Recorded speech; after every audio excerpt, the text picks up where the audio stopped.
Arnold Schwarzenegger sucked up a whole bunch of our budget. What we had left to make the movie wasn't a lot. It was around, as I said, around $4 million for a pretty ambitious film with a lot of big action sequences.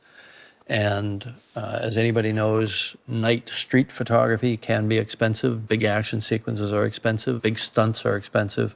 Visual effects, creating a future world is expensive, and doing prosthetic makeup can be expensive. But, you know, I also knew that it could be done on a shoestring because I'd worked for Roger Corman for a few years, and we'd done all that stuff. So once again, the key was preparation.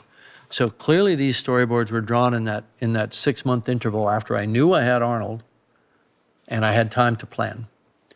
So this is clearly, Arnold has been, his likeness has been incorporated into the storyboards. So he enters the room, he's a shadowy figure, he turns on the light. We see the effect of Reese's firing back at him and the car chase and the crash and everything. His eye has been smashed, it's swollen shut.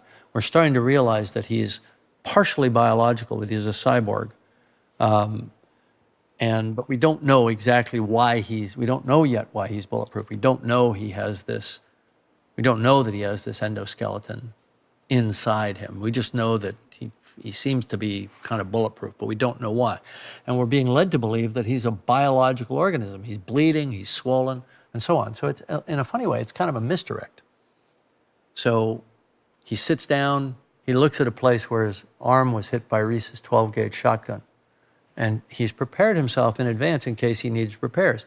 He reaches over, picks up an X-Acto knife, and he begins to cut his wrist open.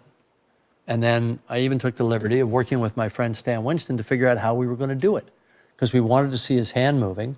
We wanted to see the actuators, the hydraulic actuators, moving in his forearm. And so we came up with the idea that he would hide his real arm, he would have a false arm, and there'd be a puppeteer underneath the table coming up through a hole in the desk, whose hand was inside a sort of glove that continued this way. It was actually quite a clever solution. I incorporated that into the storyboards. That's how Stan and I decided that we were going to do it. So he cuts his wrist, and then he